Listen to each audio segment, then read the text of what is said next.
Hare Krishna, everyone.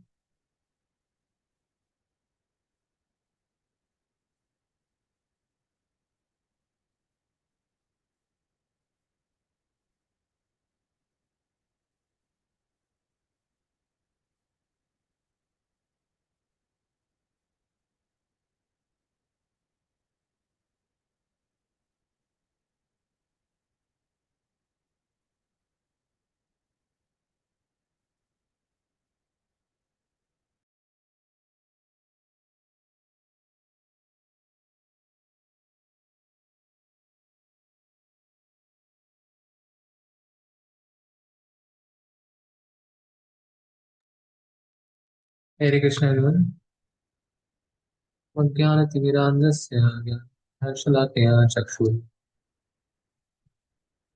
Sri Chaitanya Manobhishtam Sthapitam Yena Bhutale Tadami Tatu Sabdantikam Vandeham Shri Gurun Shri Yudhvakpadakamalam Shri Gurun Vaishnavamsha Shri Rupam Sadhujatan Sagandagunatan Vatimuktam Sadi Advaitam Savadutam Parijan Saitam Krishna Chaitanya Devam Radha Krishna Padan Sagandalita Shri Vishakandikam हे कृष्णा करुणा सिंधु दीनबंधु जगतपते नमो वेदांत राधकांत नमोस्तुते तप्त कांचन गौरांगी राधे वृंदावनेश्वरी विश्वांसुते देवी प्रणमामि हरिप्रिये वाञ्छकल्पतरुभ्यश्च कृपा संगमेव च पतितनां पावनेभ्यो वैष्णवेभ्यो नमो नमः नमो विष्णुपादाय कृष्ण विष्णु पुत्रे श्रीमते भक्तिवेदांत स्वामी नामिने नमस्ते सरस्वती देवी गौरवाणी प्रचारिणे श्री शून्यवाणी पाशादेशकारिणे जय श्री कृष्ण चैतन्य प्रभु नित्यानंद श्री अद्वैत गदाधर शिवासादि गौर भक्त वृंदा हरे Krishna Krishna Krishna Hare Hare Hare Ram Ram Ram Hare Hare. We started yesterday chapter 5, action in Krishna consciousness, in which basically Arjuna is again bewildered with the without regarding the renunciation of work, which is he is assuming that renunciation is basically doing renunciation of activity, and what is is asked whether renunciation of work is superior to work, right? He is comparing it with devotional service. So Krishna is replying, both are equal in the sense that both are meant to the same work. Hmm. चले जाओ, चले जाओ, चले जाओ. Both are equal in the sense that both are means to the same goal. So emphasizes working with detachment as easier and superior. Right? It is much easier also because your senses will be engaged anyhow, right? Because your senses will not be like it is not at a time that it is not for a single moment the soul cannot be inactive, right? It is always active. That is his his opinion. That yes, detachment is easier also because senses will be somehow or the other in some activity.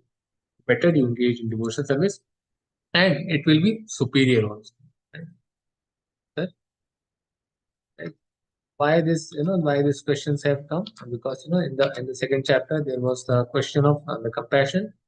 So it was the answer was given for the compassion was you are not body, you are the soul, that is the jnana. And it's 2.1130 we discussed on it what is about the sinful reactions and the buddhi yoga nishkam karma yoga devotion service. Answer to the sinful reaction, if you do devotion service, no sinful reaction, right? So Sthitadin Muni, we talked about what is what is karma, what is nishkam karma yoga, and what is then in the fourth chapter ultimately he said that whatever sacrifice you are doing, all will be culminating to transcendental. And at the last he says that Krishna says that okay, the stand and fight devotional service. Come to this part, yogas and become confused. Again, first part he can become confused, and end of the starting of the third chapter. Right? And yeah, again, the differentiation between the jnana and buddhi yoga is determined. And chapter 3 comes hard about the karma and the jnana, action and inaction, and inaction in action. What is inaction? We learned about that, and conclusion about the transcendental knowledge we determined in the knowledge of the karma yoga, right? That is transcendental knowledge, standard fight. So we yesterday we did till eight shloka that what how how all beings are constantly making plans for the future. So what it happened, right? Where the thoughts are manifested, right? Because your soul, some thoughts are coming into your mind. Where the soul is desiring something, then the thought process starts from the mind, The thoughts are manifested in action. You perform some action. Repeated actions will result into habits, and habits will be making our character, and the character determines our destiny. That's ultimately whatever consciousness we are making, whatever currently consciousness we are having. How we have got the body, we are having some destiny with this material, this karmic, this karmic body. It is all because of the thoughts that we have did in the previous lives, right? So that is the thought process. Currently, we are having some thoughts. It's not Krishna consciousness, and there will be material consciousness, and you will result in one will result in the material activity again in the cycle of permanent. So how to take steps in the right direction is described in the fifth chapter, right? Here is the main shloka, the peace, form, everything will be coming in. Here, all the steps leading to entanglement, how entanglement is there. What are the steps, for liberation, freedom, and tranquility and peace? What comes to with character and Arjuna's misunderstanding, we discussed in the previous part that devotional is better than dry mental speculation. So we wanted to understood that. In the second chapter, knowledge of soul, it is prescribed duty is explained for not incurring sinful reaction. Entanglement of the soul due to future activities is given, and the process of disentanglement by devotional service is given second chapter. Third chapter, there is, was explained that there is no duty for a person in knowledge. Right? The fourth chapter, all kinds of sacrifice ultimately culminates in knowledge. And again, in the end, get up and fight. It was told by Krishna. So he's, why Krishna does so, why Krishna is, again and again. In the third chapter, he removes the doubt. In the fourth chapter, he again instills some doubt in him. Why he is making him confused? Because it's not for him, right? It's not for him. It is for us, fallen soul, because we are not able to grasp the blissfulness of the Krishna consciousness. We are not able to grasp the name, the sweetness linked with the Hare Krishna, right? We are not able to grasp. We are not able to realize. So in order to realize, even through the knowledge, also, knowledge, you will start doing with you, right? With that knowledge, with that Sankhya philosophy, devotional service background, in order to understand, whatever doubts are there, Arjuna is asking, and whatever doubts in comes in human being is being asked by the Krishna, by the Arjuna to Krishna. Krishna is explaining, right? So it says that work and renunciation are not opposed to each other. Rather, one must learn to work in a renounced spirit, right? In order to have Nishkam Karma Yoga attitude, explaining. So Arjuna thinks that Jnana implies the renunciation of work and that knowledge and work, like light and darkness, are contradictory. Right? He is thinking these both are different boats, these both are different terms, these both are different attitude of working. No, the same attitude comes in both renunciation of work and that knowledge and work. Right? Both culminates in the same thing, right? Krishna emphasizes, however, that one in knowledge should also work. Right? If you are still in knowledge, then you still need to work. We learned in the purpose that if you the Sankhya philosophy is basically knowing the root and nourishing the root. The watering of the roots is karma. That's what we learned in the studies.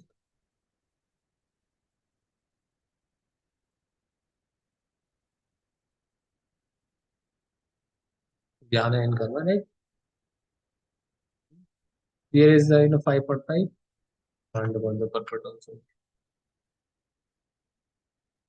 The second part, we start second part, that is from 5.7 to 12.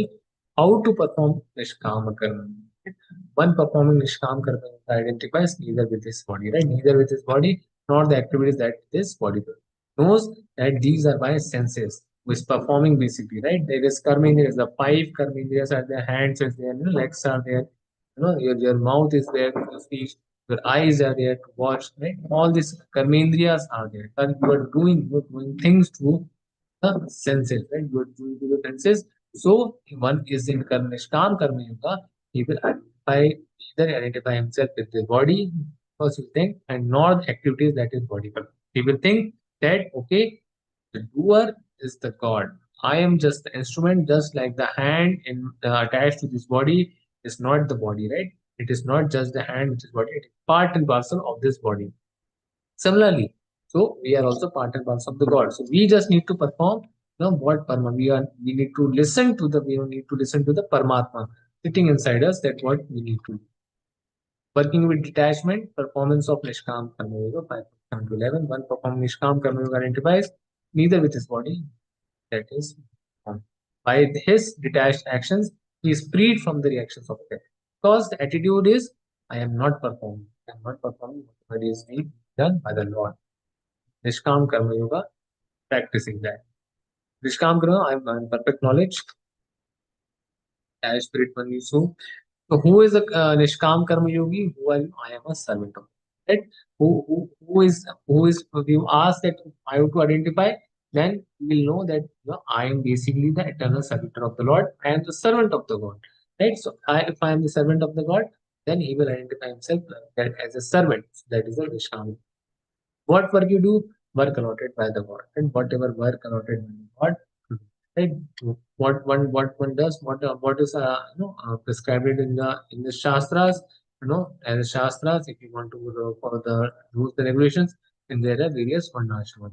Right? Various Varna, various ashrama. So that is the work, that is the basic characteristics, how God allots work as per our nature, as per our nature. Whatever our nature is, that is the work allotted by the to perform as per that, then you will be blissful because it's your nature to do, right?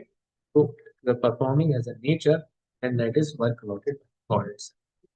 No reaction will come because you are not identifying yourself with the body, right? So how do you do the work? I work hard with sincerity, dedication to my best ability. Whatever hard work one does by without any inconvenience, that is the work done with sincerity. What do you do with the results? I need to put steadily devoted soul offers the results to me.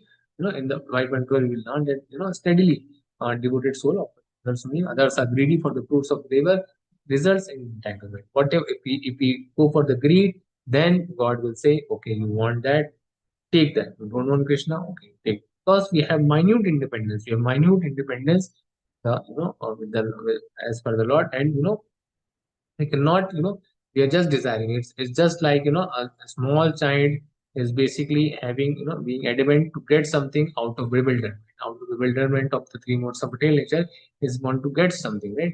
So God will say, okay, get it. But he is not, but he says that, okay, there is a caution that, okay, whatever action and reaction is there, it will come. Come, so beware of that. Because it's like we are like just a child, right? Just want and want and want. And the Paramatma permits, okay, okay, take that, the reaction will also. So he is also not taking, we are just desiring. Okay, we want to start with 5.8. नैव किञ्चित् करोमीति युक्तमन्येत तत्त्ववित् अस्यान् तमन् स्पर्शन् जिघ्रान् कश्नान् गच्छान् स्वपन् स्वशन् प्रलापन् विश्वजन् ग्रहणन् उन्मिषन् निमिषन्नपि या इन्द्रियार्थाशु वर्तन्त इति धारयन्. Hare Krishna. Translation again.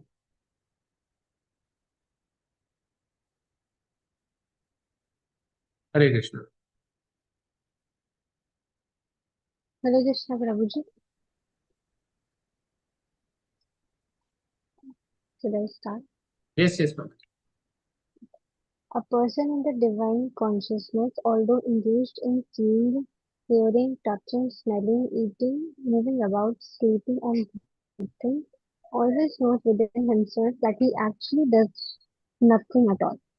Because while speaking, evacuating, receiving, or opening or closing his eyes, he always knows that only our material senses are engaged with their objects and that he is all aloof from them. Hare Krishna. Hare Krishna. Right? So the various senses is being talked about, right? A person is the person who is in the divine consciousness, basically in the Krishna consciousness, right? God consciousness, one who is in, although he will be engaged in seeing the Lord, hearing the glories of the Lord, touching the lotus feet of the Lord, smelling the flowers of the Lord, eating the prasadam of the Lord, moving about, forgetting the flowers for the Lord, right? In the temple, sleeping for the Lord to get up early and breathing for the Lord, always knows within himself that he actually does nothing. Knows that everything is being done by God. Because in the corona times, what happened? Everything was stopped.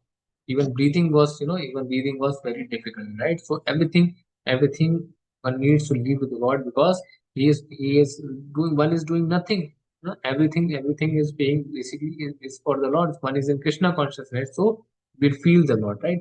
Because while speaking, evacuating, receiving, or opening or closing his eyes, he always knows that only the material senses are engaged. Their object saying that, right? Because there are nine gates. There are nine gates. There are two eyes, there are two ears, and two nostrils, one mouth. Genitals and anus. There are nine gates. It is engaged in the. If it is engaged in the, if you are engaged in the service of the Lord, then nothing is like, right. So one is basically coming into the Krishna consciousness.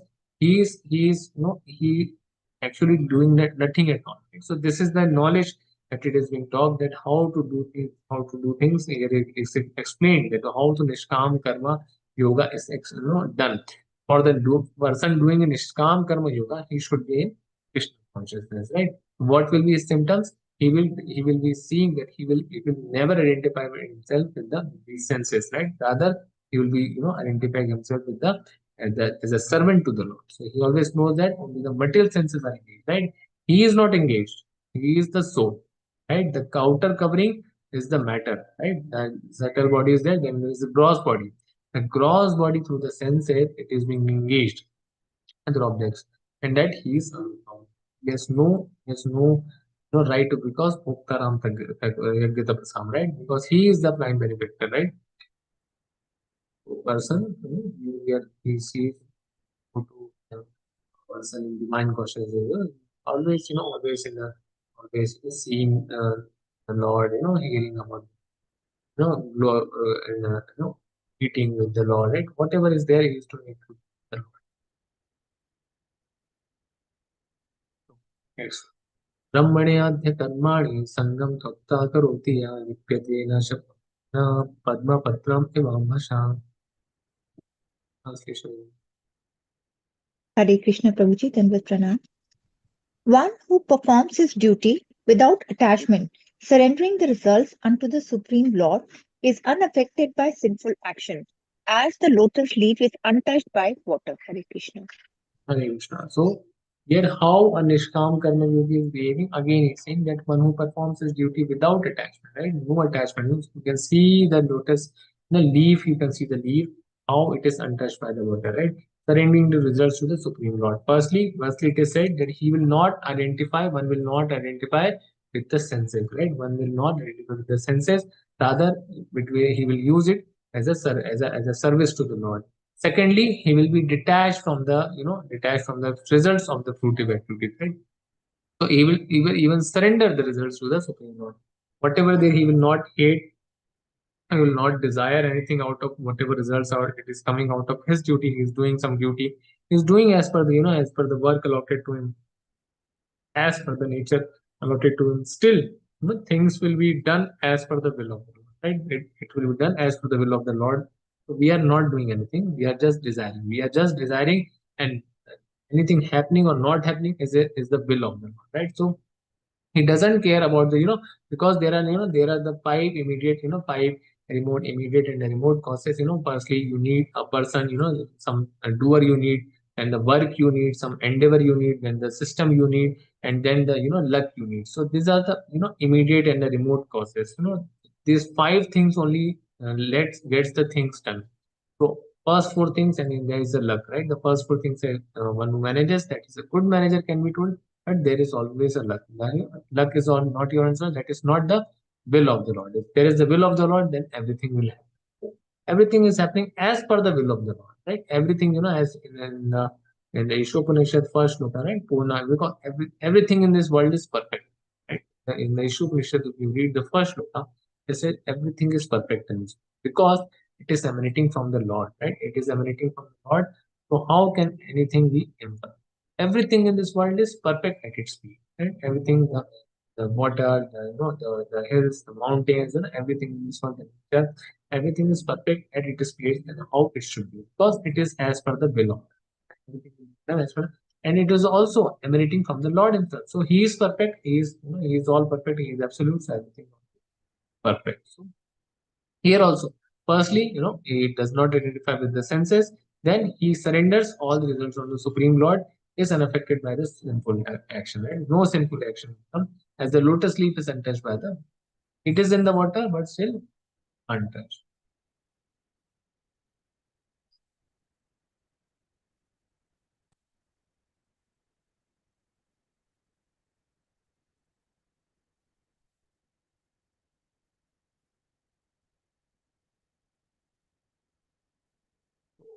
In the level one, I guess this video was working. And this is the Kirtan of Srila Prabhupada in the America. He's, in the gardens, he's sitting, everyone is engaged, he's aloof, knows that it is the will of the Lord. He's doing as per the will of the Lord. He's just following his guru. He's just following the guru. By that, he is pleasing the Lord and is unattached to the result.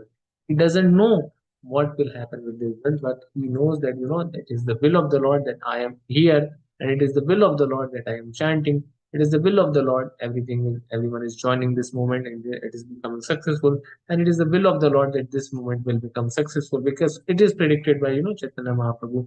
So it is all the will of the Lord. I am just an instrument following this. Right? This is the attitude of a devotee. It is the attitude of a pure devotee. So by that, this is the Nishkam Karma. 5.11. कायनमनसा बुद्ध्या केवलैरिन्द्रियैरपि योगिना कर्म कुर्वन्ति संगम त्वक्तात्मशुद्धये. Hare Krishna. Translation again. Hare Krishna Prabhuji. Hare Krishna. The yogis abandoning attachment act with body, mind, intelligence, and even with the senses only for the purpose of purification. Hare Krishna. So the yogis who are abandoning attachment, right? They are acting, right? They are acting. They're using their body. They're using their mind. They're using their intelligence. Everything they are using, but even the senses they are using. But why? Only for the purpose of the purification, right? You are smelling the flowers, the flowers of the offered to the Lord, right? So you are engaging your senses also, right? The senses are engaged, but with the fragrance of the flower, what is happening? Purification is happening, right? Your senses are engaged in chanting and hearing. What is happening? You're not, listening to something which is negative, which is having a negative effects. Rather, you are listening something transcendental. What it will lead to? Purification, right? So, if you listen Hare Krishna, then what comes into your mind? Mind comes Krishna, and if it comes to the Krishna, mind comes, the Krishna comes to your mind, then your intelligence says by reading this Bhagavad Gita that who is Krishna? He is the six opulences, right? All the six opulences are with him. So he's all attractive, right? So intelligence will tell you that this is good for you, this is purify you, this will purify you, to take to this process, right? So your body, mind, intelligence, right? The yogis are like that. So abandoning attachment, they are just abandoning attachment. They had, someone is having attachment with the, eating too much, sleeping too much, that kind of attachment one is having, is abandoning such attachment, right?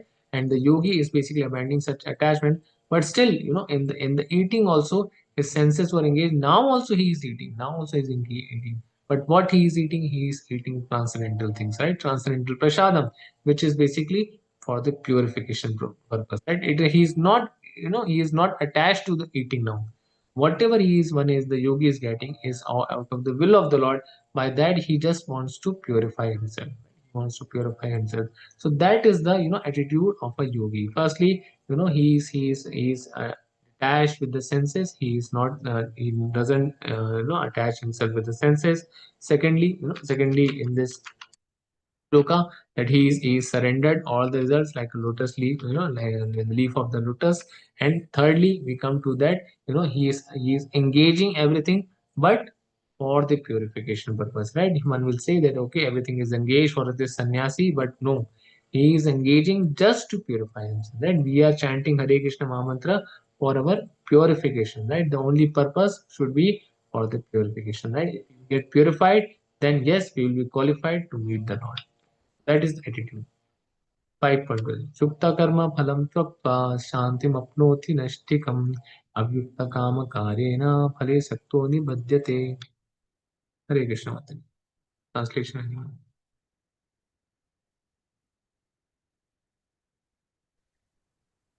Hare Krishna. Hare Krishna Mataji. Yes. Hare Krishna Prabhuji. The steadily devoted soul attains unadulterated peace because he offers the result of all activities to me, whereas a person who is not in union with divine, who is greedily for fruits of his labor, becomes entangled. Hare Krishna. So one who is sincere in his efforts, who is steady, right? One is steady, devoted soul attains unalterated peace, right? One is sincere, right? Because if you see that, if even if someone wants material things also, if one is not steady, one is not sincere, then also he will not be able to achieve. So one wants to achieve peace, right? So peace is not attained in a one day, right? The peace is inside you only, right? Inside us only, the peace is there. It should be unadulterated, right? It should not be something like which you got peace for 1 hour, then the peace left. That is not, that is an adulterated peace, right? Unadulterated peace is, that is peace, all blissfulness has come. So steadily devoted soul attains unalterable peace because he offers the result of all activities to me, right? He knows that nothing belongs to me, and whatever result I am getting, it is by the will of the Lord. So everything was already planned by the Lord. So it is already the result of the activities are basically the will of the Lord. So in any way, it is, it belongs to the Lord only. I am just offering, I offering it back to the Lord because it is all belongs to you, belongs to the Lord only. So whereas a person who is not in union with the divine, what will happen to him? He is basically stealing from like a shopping mart, right? He is stealing from a shopping mart. He is not thanking, he is not thanking, he is not saying that okay, I have steal from you. He is basically a theft. We learned in the previous chapter that one is a theft, one is eating without offering to the Lord. He is eating, verily eating the sin only. So that attitude, what will happen? Who's greedy for the fruits of his labor, he's basically greedy. Whatever he has done is been done by him only. He is not aware of the aware of the five immediate and the remote causes, that one needs a doer, the work, then the system, then endeavor, then the luck is needed. So all the five things, if they are there, then only everything can be achieved, anything can be achieved. But he becomes greedy. He becomes, he thinks that ahankara vimudatma karta ham iti manyate. He thinks that under the influence of false ego, he thinks that he is the doer, right? Rather, who has done it? It is done by the three modes of material nature, right? What happens to such a soul? He becomes entangled, right? One becomes entangled because he thinks that it is the fruits.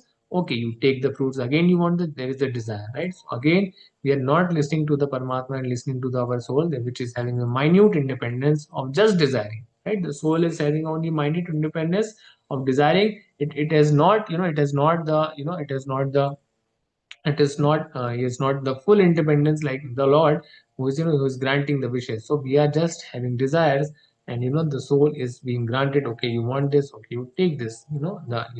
Man proposes. Vishnu Prabhupada tells in the Prabhupada that man proposes, God disposes. Right? He is just there, just to is to comply. And one is thinking that everything is, everything is, whatever bad things are being done is by the Lord itself. No, we desired anything. Everything has happened due to that reaction. Lord is just sanctioning. Lord is sanctioning whatever the action. But he, since there was some action, since we were attached to the fruits, that's why some reaction has come. That's why somebody he's aloof from that, right? He has not desired. If you desire, if one desires that okay, I want Krishna, I want to meet Krishna, then one he will help you, right?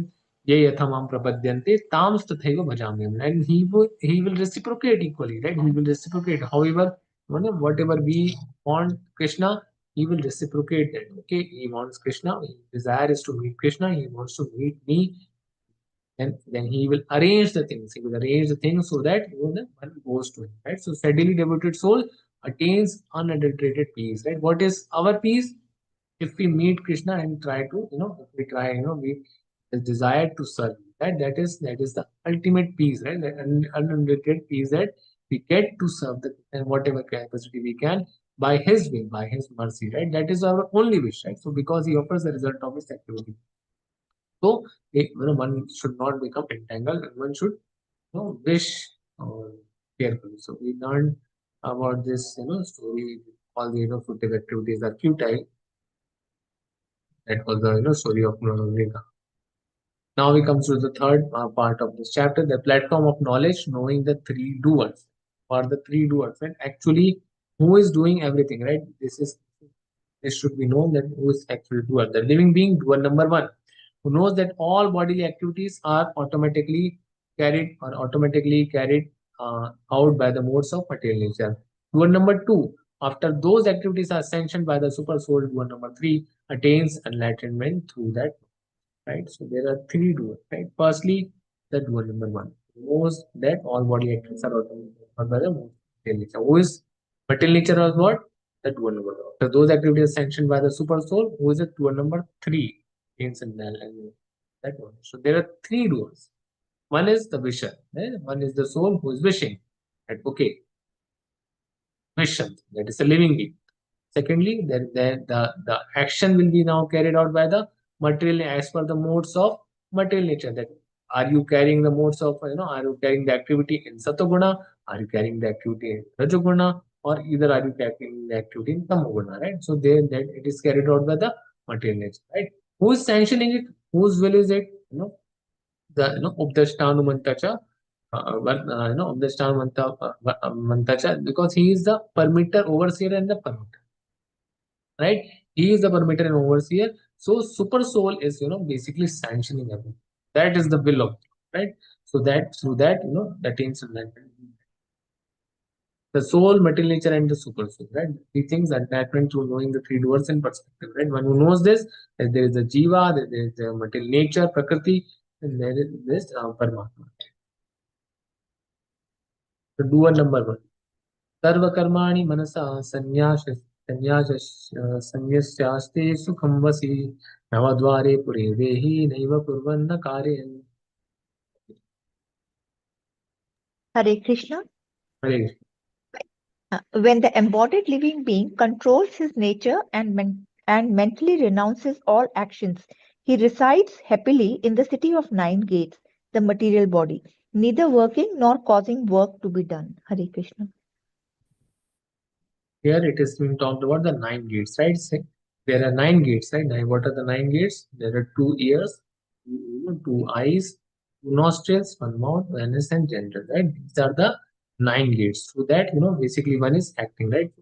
When basically embodying soul, a living, jiva. What is it? He's how is acting in this world through this nine gates, right? So controls his nature and mentally renounces all actions. So if he controls this nature, right, what is nature? To act as per this nine gates, right? Involve this nine gate in this material world, and mentally renounces all action, right? Mentally, he doesn't care what he gets. He gets as the will of the Lord, whatever the will of the Lord he gets, right? So that is mentally renouncing all action, right? He is not renouncing action. Mentally, he is renouncing. Mentally resides happily in the city of nine gates, right? There are nine gates.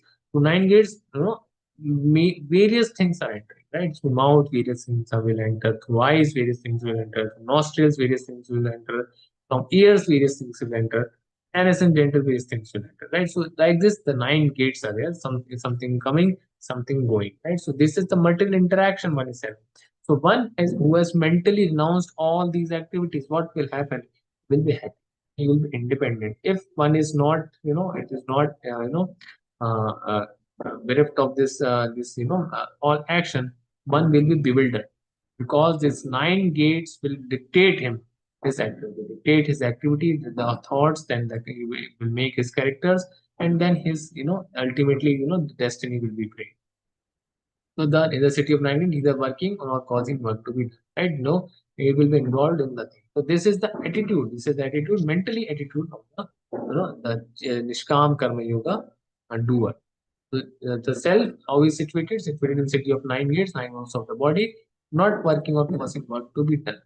Does not create activities, right? He is not creating activities, whatever is the nature of him, who does not induce others to act, does not create the fruits of cause no reaction is coming. Happiness or distress come from identifying with the body. Whatever happiness is there, it is related to your body. Whatever distress is coming, it is related to your body. Right? We are happy having happiness and distress just because in relation to the body. Right? Because you are getting cold, it is in relation to the body.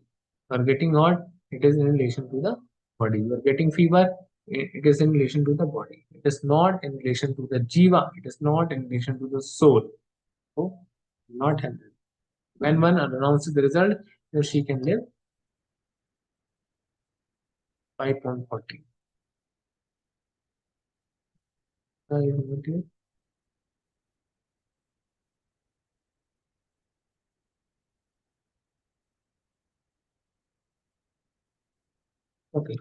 So doer number two is material nature, right? The embodied spirit, master of the city of his body, does not create activities, nor does he induce people to act, nor does he create the fruits of action. All this is enacted by the modes of material nature, right? So who is doer number two? The modes, right? So we are just desiring, and who is playing the character now? The three modes of material nature is we are bewildered by, right? Uh, we are just but we are मामेवांशु जीवलोके मन जीवभूत सनातन मन संस्थानि इंद्रियाणि प्रकृतिस्थानि काश्यते. No, the embodied soul, the Mami Vamsa Jiva Loke are the eternal fragmental. The living embodied soul are the eternal fragmental parts of the whole of the Supreme Lord. But that due to the influence of the five senses, including the six senses, including mind, the mind is very powerful. We are just stuck upon this one, right? Just stuck upon this one, and we are acting upon it to this mind, right? Because mind is very powerful, right? The embodied spirit, master of the city of his body, does not create activities, right? Master of the city of his body, right? Embodied spirit, the soul is the master of the city of his body, does not create activities. The soul is not creating activities, nor does he induce people to act, right? Nor does he create the fruits of action. All this is enacted by the modes of material nature, right? So the soul is not, here Krishna is clarifying that soul is not creating activities, soul is not inducing other people to act, because that is a super soul, that is the intelligence, is the super soul is present everywhere. Soul is present with us only, right? We are the jiva, we are the jiva basically. So we are not basically inducing another people to act. They're not creating the fruits of action. Who is doing? Who is responsible for all these things? It is enacted by the modes of material, right? All the fruits of action are created by the three modes of material, right? They are doing it. The doer, second doer is the material. Nor does the Supreme Lord assume anyone's sinful or pious activities, right? Embodied beings, however, are bewildered because of the ignorance which covers their real lives, right? So here, here it is written that not the Supreme Lord also. The Supreme Lord is also not interfering with your desires, right? No interference with your desires here. So he is not even assuming any sinful or pious activity, because it is the desire of the soul. He is not interfering in the desire, right? And the embodied beings, however, are bewildered because of the ignorance which covers their real life. What is the ignorance? That we are the body. Ignorance that we are not identifying ourselves with the soul, rather we are identifying ourselves with the body. So it is a false ego. Due to false ego, or due to the influence of the false ego, what is happening? That it is covered by it is covered. It covers the real knowledge, right? Because the purpose, Srila Prabhupada mentioned that there is the like we if there is dark everywhere, so we identify everything in the dark, right? If we identify that every darkness has taken place, everything everywhere we will see that darkness is there. But in the sunshine, what happens? Every building and every particle you will see. So the real knowledge comes then when the real knowledge comes when there is sunshine. So how sunshine is represented here? Sunshine is represented here as knowledge. If the knowledge is there, then you will identify each and everything perfectly, right? For example, in the darkness you cannot see the building, you cannot see the road. You will say that darkness has come. You will not say the darkness has influence. Has basically carried, as basically subdued, or basically, has covered the building, or has covered you will say that everywhere is darkness, because you will see that darkness. But when the sunshine comes, what happens? When the sunshine will come, and you can see the roads, you can see the building, you will identify different things. Similarly, if you have the knowledge, then you will identify this is the soul, this is the material nature, this is the body, this is Prakriti, and then there is super soul, then there is. So this is the knowledge, right? This is the super sunshine which is coming. Doer number two, the modes of material nature, they are doing everything, but they are under the direction of the Lord, right? On whom order it is acting? It is acting in the direction of the orders. Also, it is sanctioning button, right? It is sanctioning only, right? Lord doesn't take responsibility for anyone's pious or impious activity, right? The soul desires, the Lord doesn't interfere. The living soul, the living entity proposes, the Lord The Lord sanctions these desires, the living entity deserves, right? Whatever we deserve, he applied. Okay, you deserve this, there is as activity, you deserve it, okay. And the modes carry things out, right? The modes, then three modes are existing. Satoguna, Rajoguna, Tamoguna, whatever modes are there, three modes they will be carrying. This is knowledge in the mode of. So in the 13th part, the role of the soul is the initiator, desirer, the role of the material nature, facilitator. Okay, and it is transcendental, right? The material nature is transcendental. It is facilitator, right? The three modes are facilitator. It will facilitate. 15 A and B two parts are there. Role of the Lord, he is a sanctioner, and it can be ignorance. Ignorance is basically giver desires, material material activity, material nature basically does the activity and sanction as per the will of the Lord. After receiving super soul's order, material nature through three modes, sattva, rajas, tamas, fulfills the jivas. Right? Super soul verifies and sanctions based on the jiva deserve to get this desire fulfilled. Right? So this is this is what super soul is doing inside us.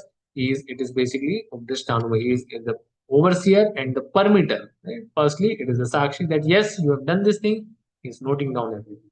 Secondly, he is permitting. He is verifying, right, whether you have done things which you deserve, which you are desiring, should be it should be it should be granted to you or not, or it should be not be granted. So that the permission has been given by the permitter. The soul. So soul, comparing the soul and super, the soul is eternal, super soul is also eternal. Soul is blissful, but suffers when covered with mind. Right? We are covered with the mind, intelligence, and ego. That's why we are suffering. And one super soul is blissful above the transcendental. Super soul, soul is cognizant only of this body. Super soul is cognizant of all the world. Soul is, Anuatma and atomic. It is small. It is quantitatively small. Vibhu, super soul is Vibhu Atma, that is omniscient. It is omnipotent. Everything, everywhere present, right? Soul has minute independence, desire, but is dependent upon the super soul to fulfill. Because why we are dependent? Because we are just desiring, then sanctioning is being done by the Paramatma, right? So complete independent is the super. Come to the fourth section, the liberation by focus on the super soul, right? Discuss that one who is in knowledge devotionally fixes his consciousness on the super soul and materially improves, right? So one who is in knowledge, one who has got the knowledge, what his behavior will be like, he will be able to devotionally fixes his consciousness on the super Paramatma and remains materially equipoise, attains liberation in the near future. तद्बुद्धयस्तदात्मनास्तन्यथास्तत्परायणः गच्छन्ति किं ज्ञाननिर्मिता कमलशाः. Hare Krishna. Translation. Hare Krishna Prabhuji. When one's intelligence, mind, faith, and refuge are all fixed in the Supreme, then one becomes fully cleansed of misgivings through complete knowledge and thus proceeds straight on the path of liberation. Hare Krishna. So here it is, here it is said that once your basically intelligence is also fixed, mind is also fixed, your faith, you are surrendered also, right? Or one needs to surrender. तद्विधि पणिपातेन परिप्रश्नेन सेवे Ekshantidena Jnaninas Tattvadarshana. We learned that one should have a spiritual master, right? So one should be surrendered. Shishyaste Hamsadi Mam Tam Prabannam. First Arjuna, first thing he does in the Bhagavad Gita, 2.7 shloka, that he surrenders to the Supreme Lord, right? Firstly, surrender, right? So one takes a refuge. So we need to check where is our refuge. Is it in the Hare Krishna Mahamantra, or is it in the material portion? So intelligence, that knowledge, what is our knowledge, how we are acting, where it is, where our mind is. So the mind should be fixed in Krishna, the faith should be fixed in Krishna, that he is the maintainer, he is the protector, and one should have refuge, are all fixed in Supreme. Everything should be fixed in Supreme. Then one becomes fully cleansed of the misgivings through complete knowledge, right? Even whatever misgivings or whatever sinful activities one has done, then this knowledge, then this fire burn like anything, all the simple activities, because in the darkness we couldn't see things, but in sunshine we can clearly see things as it is there. It is there, right? As it is there, because the absolute truth can be seen, right? We will realize things, right? Because if we surrender to the Hare Krishna Maha Mantra, then only you will taste the taste the uh, blissfulness, taste the nectar in the Hare Krishna Maha Mantra. Unless and until we take the refuge, then only the things can be. Just proceed stage on the path of liberation, right? So we are doing activity of chanting and hearing. So what does it call upon? One should take a refuge. Take a refuge in reading Bhagavad Gita. Take a refuge in reading Bhagavatam. Take a refuge in Hare Krishna Maha Mantra.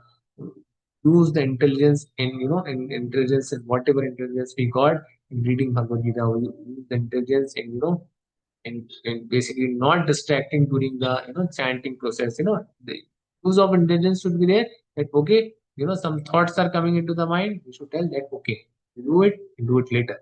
That is the intelligence, that so that mind is also not bewildered. It just calm for some times. After some time, what will happen? It will go. It's like if there is some itching in your body, and you just let it go, just do not react to it, it will go. So that is an intelligent decision, that yes, you had occurred in the thoughts, occurred in the mind, that okay, I need to itch it. But by the intelligence you said that okay, leave it. By that intelligence, you avoided the bewilderment, right? If you don't act upon it, then use that intelligence right there. Similarly, mind should be, again and again carried back to the Lord, right? Again and again carried back to the Lord.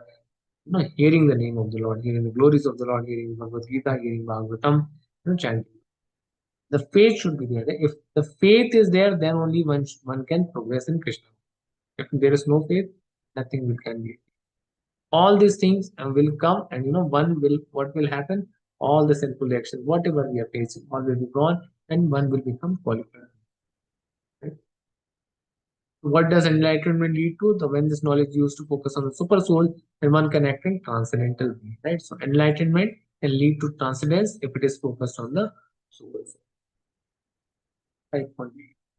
विद्यावनय संपन्ने ब्रह्मणे गविहस्तिनि देवाश्वपाके च पंडिता समदर्शिनः. हरे Krishna.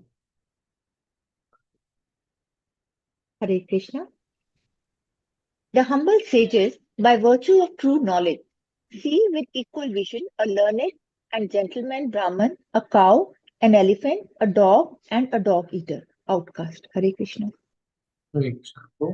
So what does how a Samadarshina Pandita, right? How he sees, how a Krishna conscious person, how a Nishkam Karma Yogi person basically sees someone, right? He sees that humble sages by virtue of true knowledge, right? Tattva, the one who knows the Tattva, what he will see equal vision. What? A learned and gentle Brahman, right? A learned and gentle, he will see equally with the cow also. He will equally see him with as an elephant also. He will see equally with the dog also. He will equally see with the Chandal also, the dog eater. He will not make any difference between a learned and gentle Brahmana and a dog eater. One who eats dogs is basically a Chandala, right? A dog eater is outcast, it is because he knows in every person there is Paramatma. Who is acting actually? Action is being done by the material things of material nature. Or a Chandala, Tamoguna may be thing, right? So, but who is inside him? Inside him is the soul. Why he is breathing, why is he doing it? It is the will of the Lord. So it is the will of the Lord. No tension should be. No tension should be there, because Pandita Samadarshina. Such a attitude, and one comes and that he is a particular humble sage and who is having a Nishkan Karma Yogi. Okay? So situated in Brahman, one is situated in Brahman. What happens when one fixes his consciousness of superior soul? His intelligence, mind, faith, and views are focused on the superior soul. He is free from doubts because he has knowledge of the three doers. And who is doing? Who is doing the activity for the tiger? Who is doing activity for the dog? Who is doing activity for the chandala? Everything is done by the three modes of material. Who is the permitter? Super soul is the permitter. So God wants it. Okay, nothing to worry about them.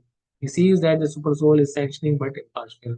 right? Super soul is samoham sarva bhuteshu namidveshu stina priya. Says, he says in the ninth chapter that I see equal vision to all. Krishna says that, and he does not envy anyone, nor he is partial to anyone. Right? He is not partial in your desires. He is letting you desire whatever desire is coming. He is not partial. Okay, you have the desire, to deserve it, to take it. You want to go to the heaven, go to heaven. I grant. You want to go to hell, okay, I grant it. It is our desire. He is sanctioning as per our activity. He sanctions. Want to go to hell? Okay, you are doing that activity. Okay. Want to go away from him or go away from me? He says that, oh no, you want to go away from me? Okay, okay. So become a theist. I will grant like that. All the wishes are being granted as per the activities one has done. He's just the permitter and he arranges the things. It is ultimately the will of the Lord, right? So it is happening by the will of the Lord. So Sham Karma Yogi is not bewildered by this thing, right? Because he knows the doer of the activity is material nature and permitter is the soul. So, and he is impartial. He's impartial. He's not, not interfering with that. Want Krishna, then only we can go to Krishna. That's why, we cannot say that whatever happening bad or good in our life is just because, just because him. We were the desire, right? We were the desire. We acted upon it. The three mental modes of acted upon him. He just sanctioned, right? He's impartial. Samoham sarvabhuteshu, right? He is impartial to all. He's equal to all. Name dvesho sinapriya. He doesn't envy any, right? He is with equal vision because he has knowledge. He is not his body and knowledge of the super. So symptoms of self-realized person. That what are the symptoms? We will learn here. Yehevate jita sargo yesham samyasitam manaha nirdosham hi samana samam brahma tashma brahmani te sitaha. Hare Krishna. Okay. Hare Krishna. Hare Krishna. Those whose minds are established in sameness and equanimity have already conquered the conditions of birth and death. They are flawless like Brahman, and thus they are already situated in Brahman. Hare Krishna. Hare Krishna.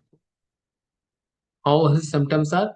His minds are established in sameness and equanimity, have already conquered the conditions of birth and death. He doesn't care there is birth, he doesn't care there is death.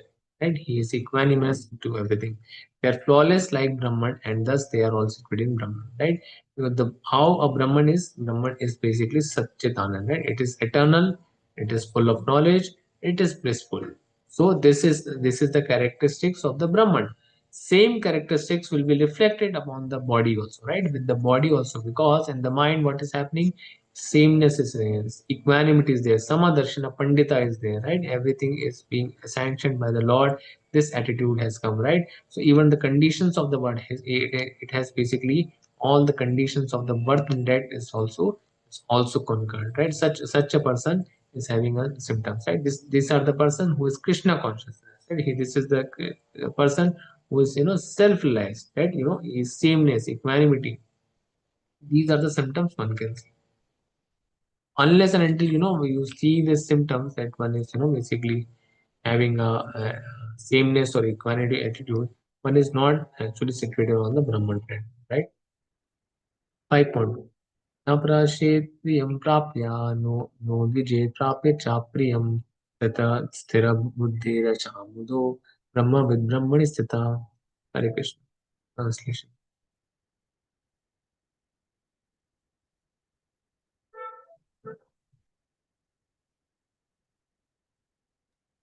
Hare Krishna Prabhuji. Hare Krishna. The person who neither rejoices upon achieving something pleasant nor laments upon obtaining something unpleasant, who is self-intelligent, who is unbewildered, and who knows the science of God, is already situated in transcendence. Hare Krishna. Purport. Hare Krishna. Okay, we will move to the purport in this part.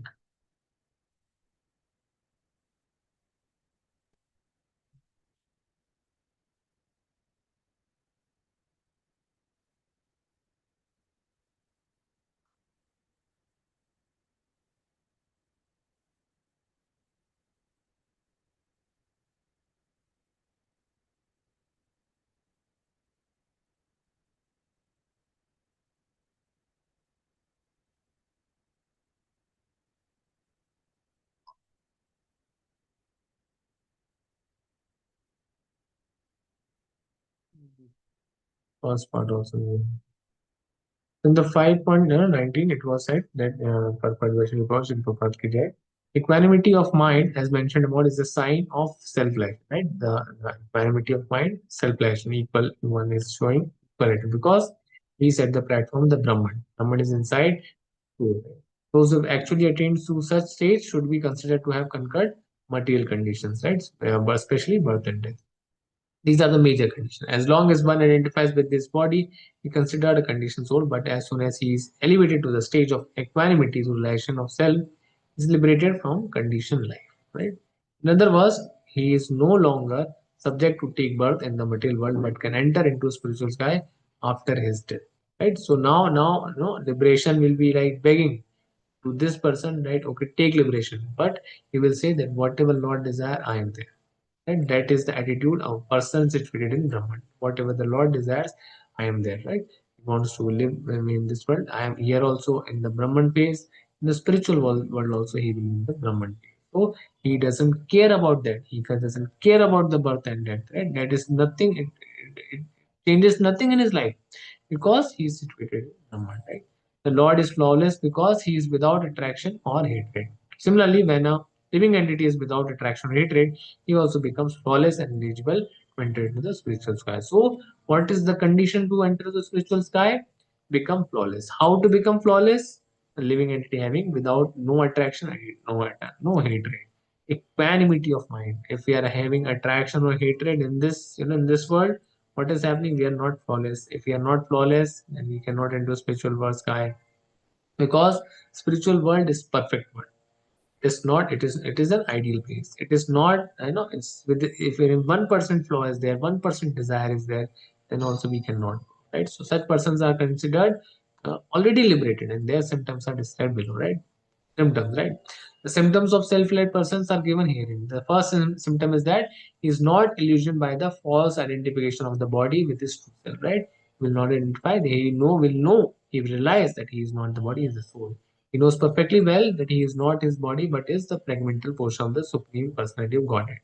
He is therefore not joyful in achieving something, nor does he lament in losing anything which is related to this body. He will not relate anything to the body, right? The steadiness of mind is called sthira buddhi, or self-intelligence, right? Sthira buddhi. The sthira buddhi is, which is steady intelligence or self-intelligence. He is therefore never bewildered by mistaking the gross body for the soul, nor does he accept the body as permanent and disregard the existence of the soul. Right? He knows that he will not, if the gross body is there, he will know that. And nor he will accept that the body is permanent, right? He will know this body is temporary. It is just for changing like the clothes, and disregard the existence, or he will not disregard the existence of the soul, right? He will know that soul exists. He will transmigrate with the body, right? This knowledge elevates him to the station of knowing the complete science of absolute truth, namely Brahman, Paramatma, and Bhagwan, right? So one becomes eligible to know everything, Brahman, Paramatma, and Bhagwan. Thus knows his constitutional position perfectly well without falsely trying to become one with the Supreme or respect. This is called Brahman relations or self relations. Such steady consciousness is called Krishna consciousness.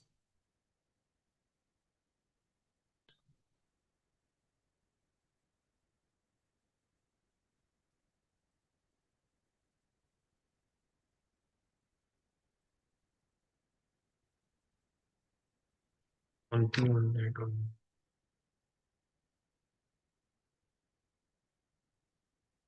5.21. बाह्यस्पर्शेष्व असाक्तात्मा विन्दते आत्मनि सत् यत् सुखं स ब्रह्मयोगयुक्तात्मा सुखम् अक्षयमश्नुते. Hare Krishna. Translation I know. Hare Krishna, Guruji. Hare Krishna. Such a liberated person is not attracted to material sense pleasure, but is always in trance, enjoying the pleasure within. In this way, the self realized person enjoys unlimited happiness, for he concentrates on the Supreme. Hare Krishna. Hare Krishna. Here, what it is mentioned that second symptom is mentioned. It is he's not attracted to material sense pleasure, but is always in trance, right? No, nothing, no sense pleasure. He is attracted. No, in the mind also it is not coming. The mind also not coming. No desire is coming, nor in the mind it is coming that okay, I want to enjoy, right? But he is always in trance, enjoying the pleasure within. Because he knows that within Paramatma is always residing. He is always interacting with the Paramatma, right? He's always interacting with the Brahman, right? In this way, the self-realized person enjoys unlimited happiness for he concentrates on the Supreme. We'll read the purport. Yamanacharya, a great devotee in Krishna consciousness, said, Yad avadhi mama cheta Krishna padar vinde, nava nava rasha dhamni uddaya tamrat rantumashit, tad avadhi batarari sangame, mane amane, bhavati mukha vikara sushtu, nishti vamanam cha. Since I have been engaged in the transcendental loving service of Krishna, uh, realizing ever new pleasure in him, whenever I think of sex pleasure, I spit at the thought and my lips curl with distaste. Right? A person in Brahma Yoga or Krishna consciousness is so absorbed in the loving service of the Lord that he loses his taste for material sense pleasure altogether. Right? The highest pleasure is the sex pleasure. So that's why he is talking about that.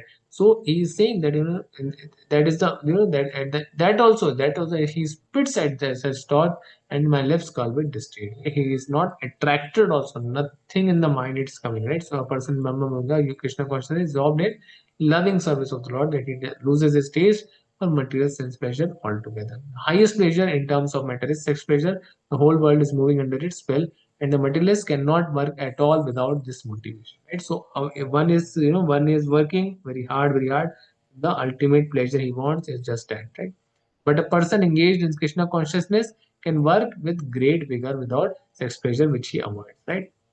You see the person Krishna consciousness, they are aloof from this attachment, they are aloof from the these things, and they only want to serve the Lord. That is the test in spiritual relation, right? A devotee is basically fighting in this method, in the mind, right? So that is a test in spiritual relation. Spiritual relation and sex pleasure go ill together, right? If you are spiritually elevated, then the sex pleasure should not be there, right? So that because illicit sex, having the celibacy, these are all the regulative principles, being practiced by the Krishna consciousness. But because if you go there, then there is all sense pleasure. It all belongs to the sense pleasure only. A Krishna conscious person is not attracted to any kind of sense pleasure due to his being a liberated soul. So one is the Krishna consciousness. You can see the symptom that is he following the celibacy? Is he following the principles of not having the sense pleasure? Is he attracted to the sense pleasure, right? So such the things are for gauging one's progress. Okay, we will start from the text point 22. Okay, any doubt?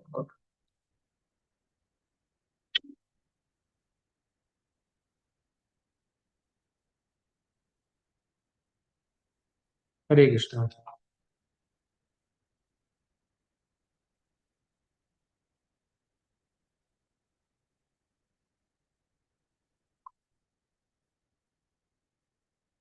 Okay,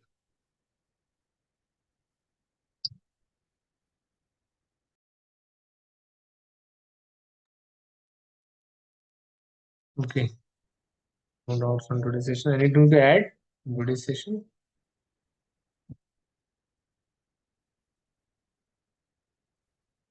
Any realizations? Anything to add?